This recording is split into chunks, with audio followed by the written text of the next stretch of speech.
Greetings, welcome back to Black Bear News, where we are discussing climate change, abrupt climate change, and things adjacent.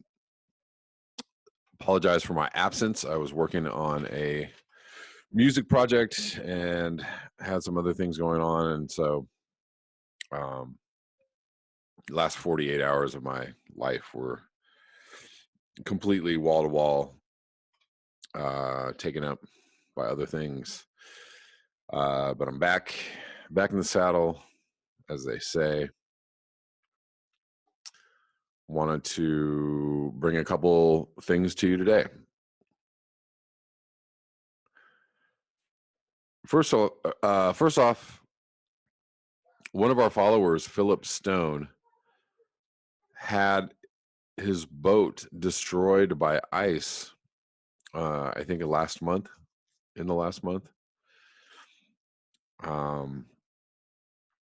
And he has a GoFundMe campaign to try to raise some money to help repair or replace it. I think he has to replace it. It was completely destroyed.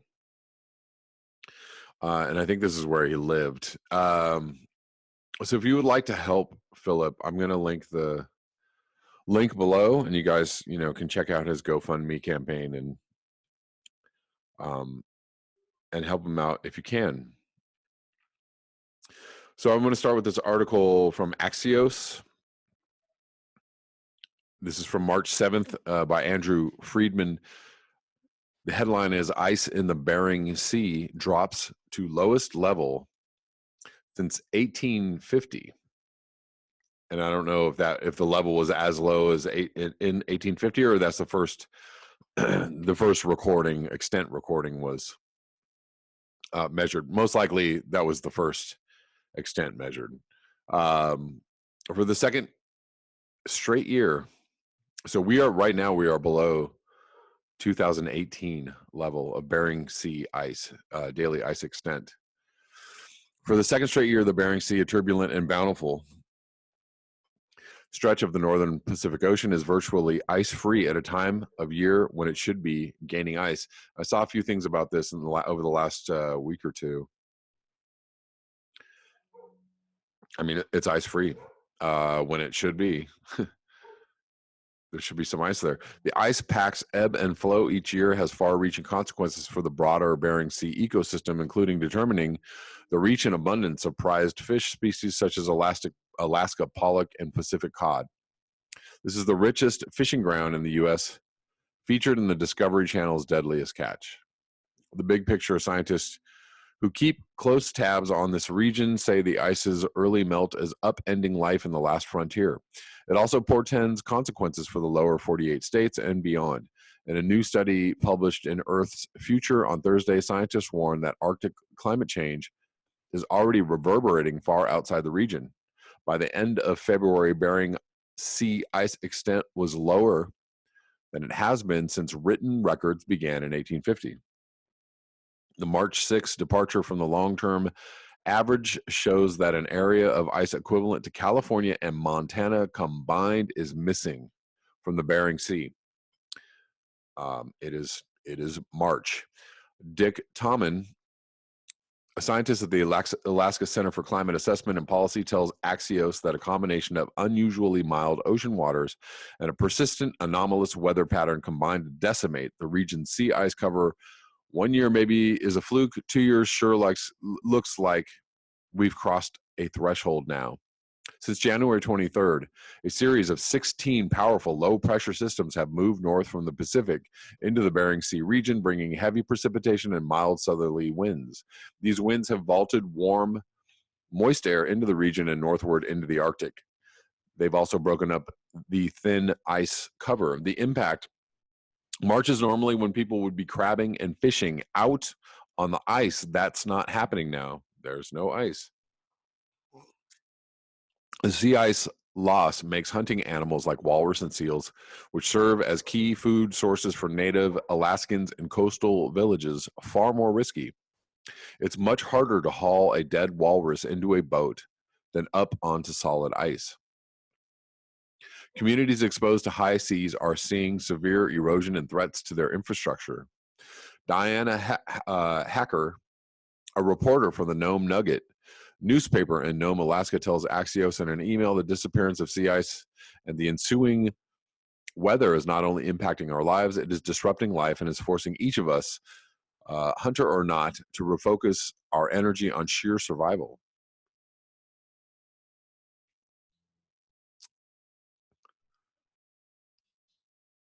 Jack Labe, a PhD candidate at the University of California at Irvine, says that although the past 2 years have brought historically low Bering Sea ice conditions, year-to-year trends there can fluctuate considerably. Labe says some years may see temporary upticks in the Bering Sea ice extent, but that overall climate change is now in the driver's seat. A study published last year found that a marine heat wave in the Bering Sea and Gulf of Alaska in 2016 cannot be explained without including human-caused global warming.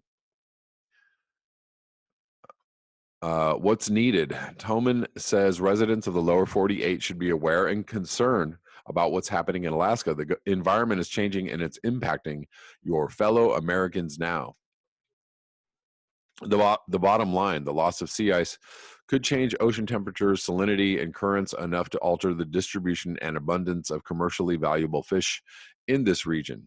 The stakes here are high, as the Alaska pollock fishery alone was worth $413 million in 2017. In addition, the global footprint of this region is growing, not shrinking, according to a new study published Thursday in Earth's Future.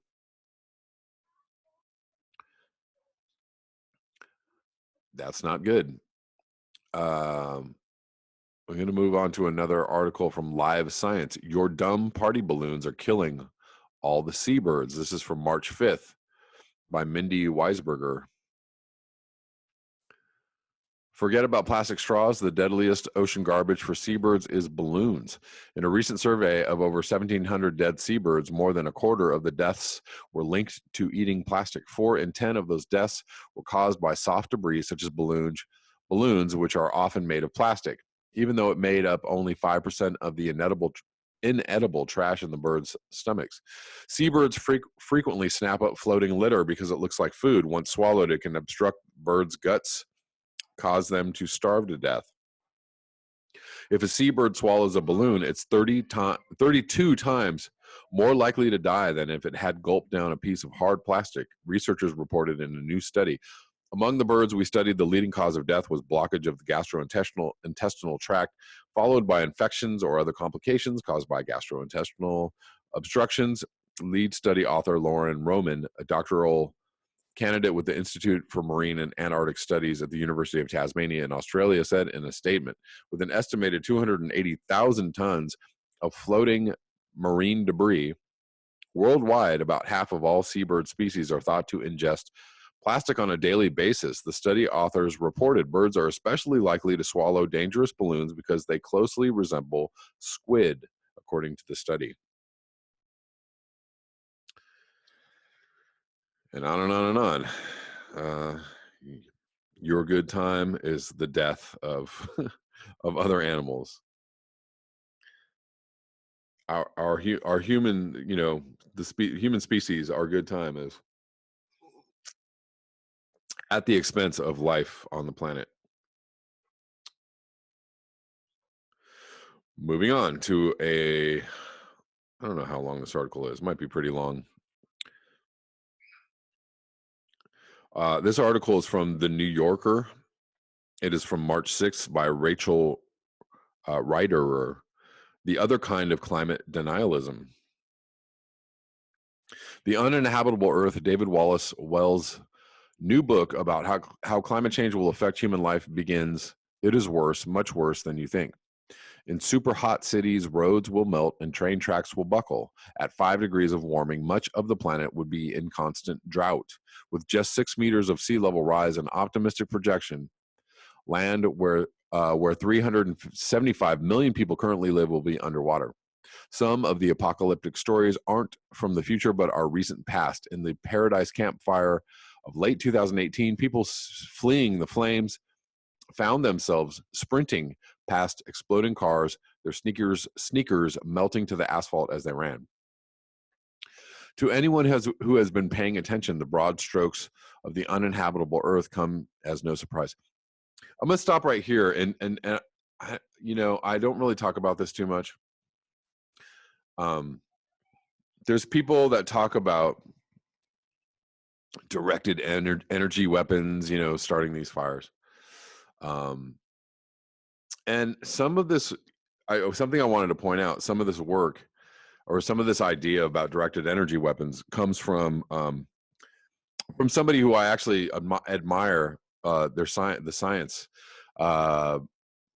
science around Dr. Judy Wood, who has some ideas about what was used on 9/11. The thing is that in Judy Wood's synopsis of what happened, or in her in the evidence of what happened, what she was trying to say was that there were fires, but there wasn't heat.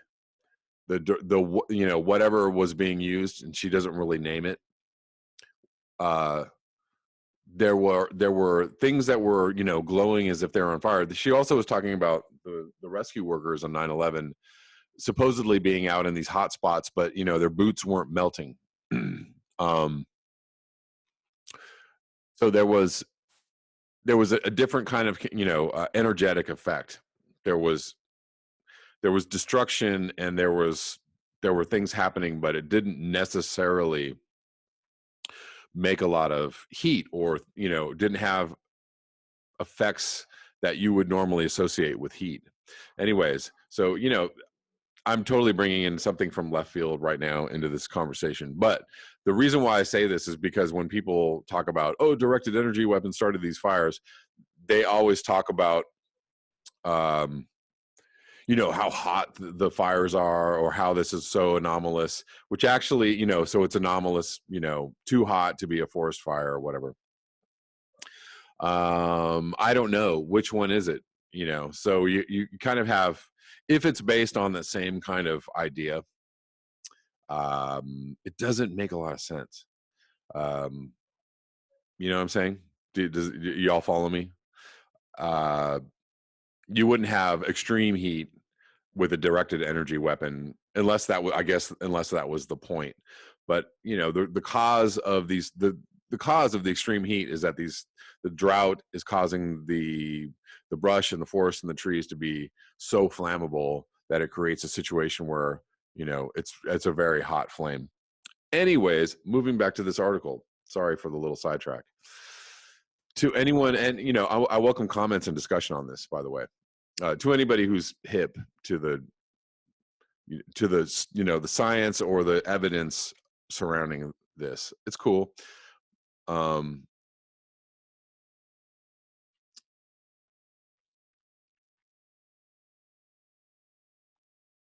I just like to question the idea that everything is a manipulation. For some people, lots of things are manipulated. Not everything is manipulation. Some conspiracies are real. Not everything is a conspiracy. So let's follow that track.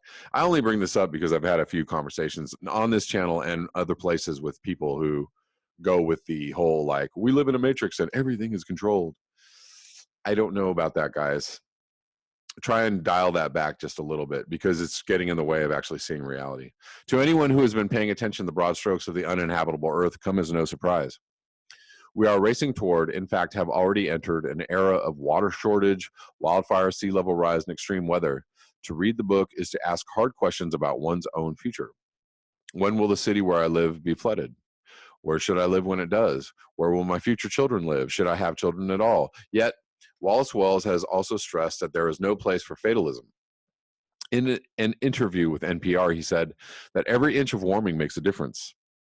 We cannot stop the process of warming altogether, but we can control whether climate change yields a future that is apocalyptic or instead merely grim. Several years ago, and there's debate on that as well.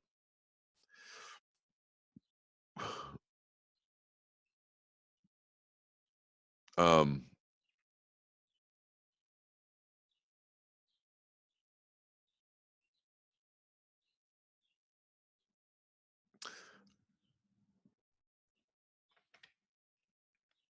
Excuse me, 1 second.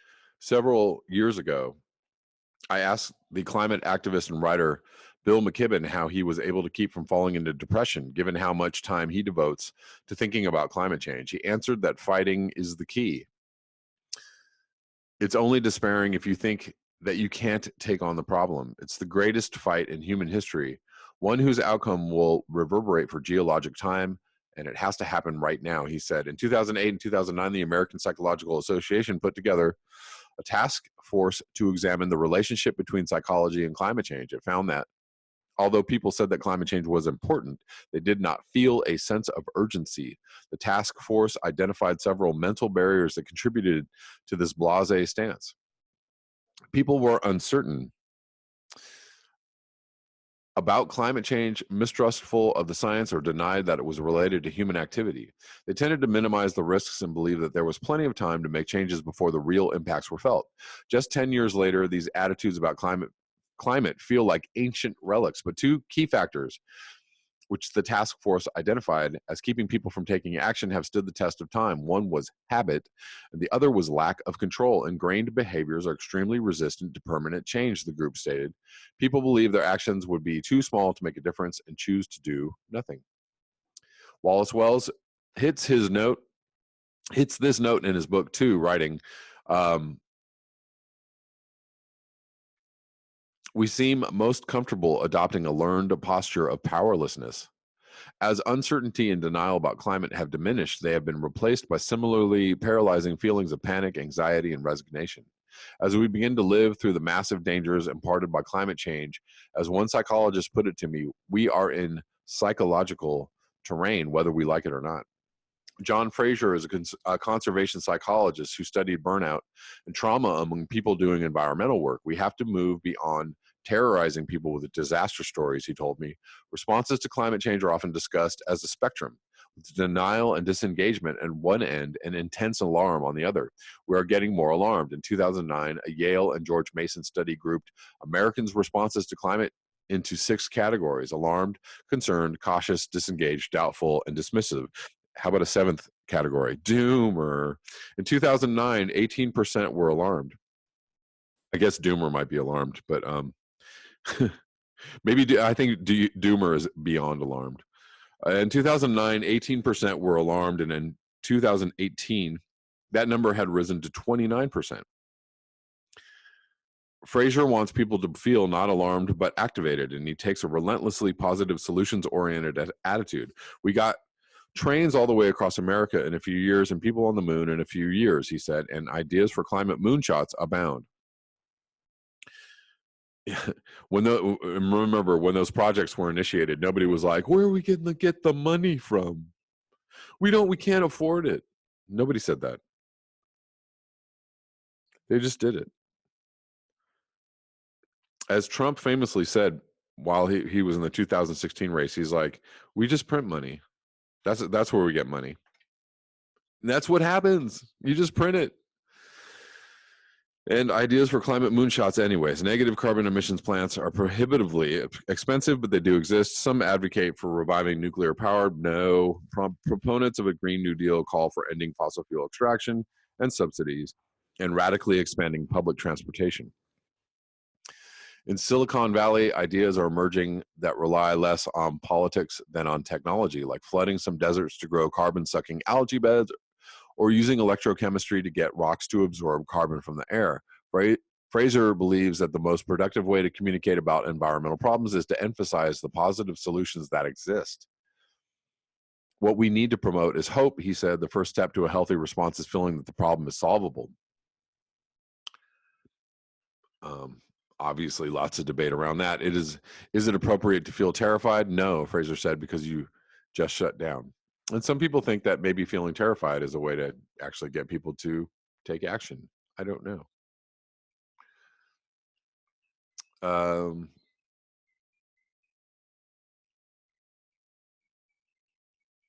Anyways, that's all I'm going to read of this article, I think. I think you guys get the idea. I want to move on to another article. Last article I'm going to cover for this video This is from Rolling Stone. This is from a year ago, February 8th, 2018, but it covers basically global dimming. And the title is Devil's Bargain, Why Aerosols Pose a Deadly Climate Change Threat by Eric Holthaus. We already have planet cooling technology. The problem is it's killing us. And we all know all about this. But this is, when we talk about the actual, the real reality of climate change, it is seeping out in the mainstream, which is good. How many people are taking notice? I don't know. I watched another Roger Hallam video yesterday, and just paltry views, anything climate related, all the climate change channels. It's like, a couple hundred. Actually, that's not true. Natural Progressive video with Guy McPherson has like 10,000 views. So that's good, but it's 10,000 views as opposed to all the other channels, they're doing alternative news or climate denialism. It's just, hundreds of thousands of views. Many multiples of 10,000 views. And, I've been watching these Extinction Rebellion videos and they're like 300 views. Less than this channel. 500 views. A lot less than this channel. Like, just, is anybody paying attention? Subscribe to Extinction Rebellion if you're a fan of what they're doing. At least, help spread the message, which seems to, obviously totally unpopular. Because, what a bummer. A trope of sci-fi movies these days, from Snowpiercer to Geostorm, is that our failure to tackle climate change will eventually force us to deploy an arsenal of unproven technologies to save the planet. Think sun-deflecting space mirrors or chemically altered clouds, and because there are sci-fi movies, it's assumed that these grand experiments in geoengineering will go horribly wrong. The fiction, new evidence suggests, may be closer to reality than we thought. When most people hear climate change, they think of greenhouse gases overheating the planet. But there's another product of industry changing the climate that has received scant public attention: aerosols. They're microscopic particles of pollution that, on balance, reflect sunlight back to space and help cool the planet down, providing a crucial counterweight to greenhouse-powered global warming. An effort to co-opt this natural cooling ability of aerosols has long been considered a potential last-ditch, desperate shot at slowing down global warming. The promise of planet-cooling technology has also been touted by techno-optimists, Silicon Valley types, and politicians who aren't keen on the government doing anything to curb emissions. Geoengineering holds forth the promise of addressing global warming concerns for just a few $1 billion a year, wrote Newt Gingrich in an attack on proposed cap-and-trade legislation back in 2008. The madmen are lining up with all their insane ideas right now. But there's a catch. Our surplus of aerosols is a huge problem for those of us who like to breathe air. At high concentrations, these tiny particles are one of the deadliest substances in existence, burrowing deep into our bodies where they can damage heart and lungs.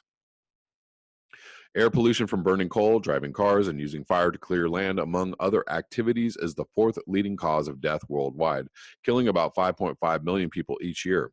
Nearly everybody is at risk, with roughly 92% of us living in places with dangerously polluted air.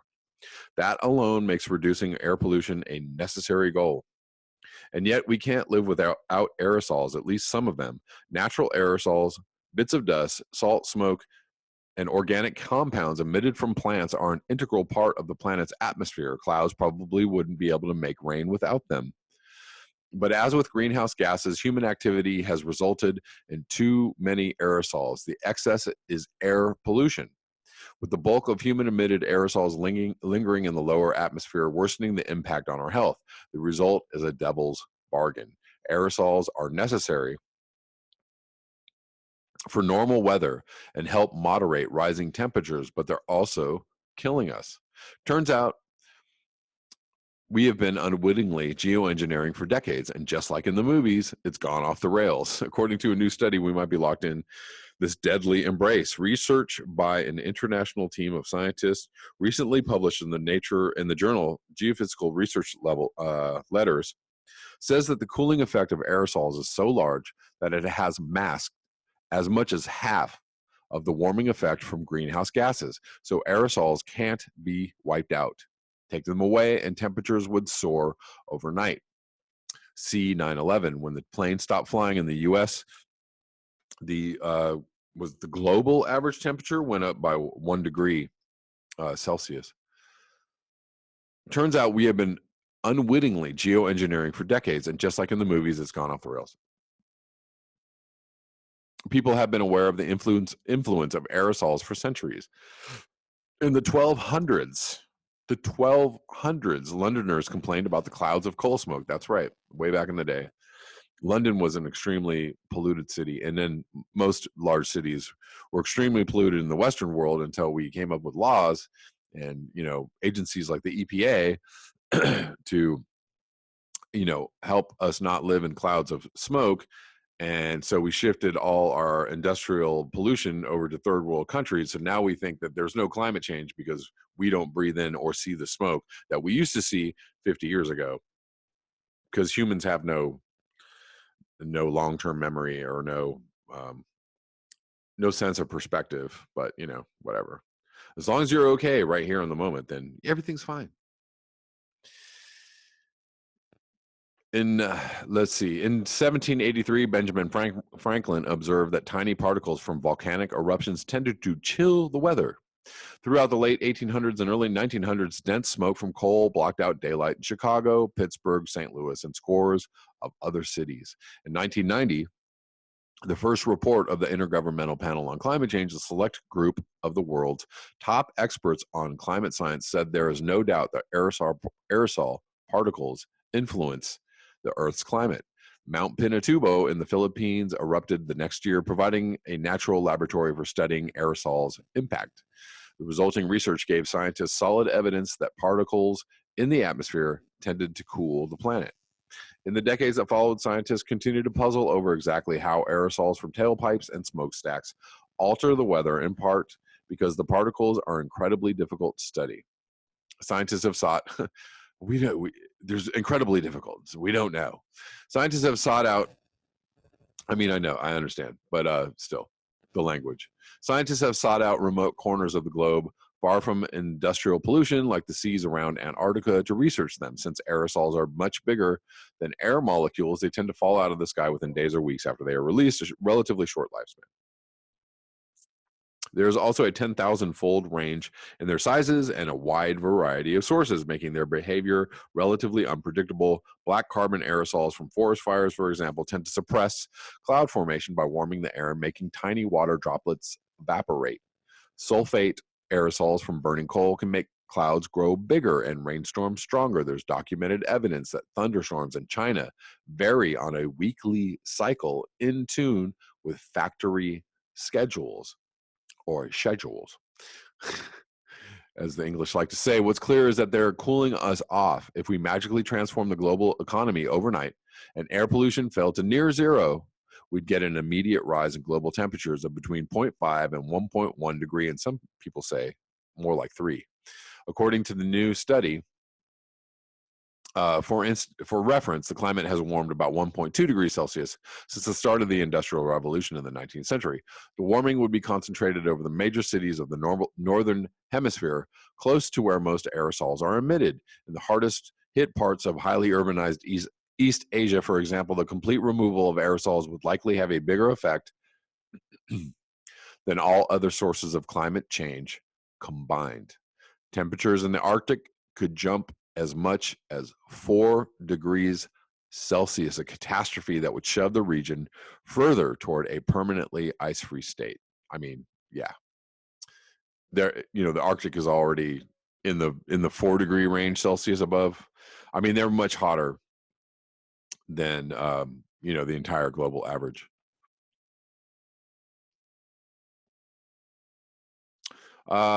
So I'm not going to read too much more of this article, but I'm going to skip down to a part where it says, so what do we do in this instance? In this instance, Hollywood gets it right. Our reluctance to reduce carbon emissions fast enough makes the two goals of eliminating air pollution and limiting global warming mutually exclusive. On our current path, disaster is inevitable. The only choice might be to engage in a delicate and risky gamble. It would involve gradually eliminating pollution from factories and tailpipes, replacing them with artificial aerosols in the upper atmosphere where they're much less likely to damage human health, and then hope nothing else goes seriously awry. Well, you would also have to include, you've got to include carbon capture, and absolutely, the more natural forms of carbon capture, the better. You have to bring the amount of carbon in the air down somehow, and then you're not accounting for the heat and the carbon in the oceans. But who knows? Instead of geoengineering being a last-ditch effort to avert the worst ravages of climate change, it's going to have to be a part of our toolkit to solve the problem. And it will happen. So let's have discussions about what are the best things, instead of like, I don't know. It's going to happen. It's going to happen. Solutions will be sought and solutions will be implemented. So the discussion should be around what's the best path forward that's the least destructive, instead of no nothing over the falls, over the cliffs. I don't know. That's just my take. I could be wrong. Lots of people may differ. That's an ongoing argument. I am going to link this below. That's all I have time for today, but interesting article in Rolling Stone, a year old, but this is becoming more mainstream knowledge, and hopefully so. Thank you so much for your eyes, your ears, and your conscience. If you would like to support this channel, you can do so at the links below. Until next time, peace.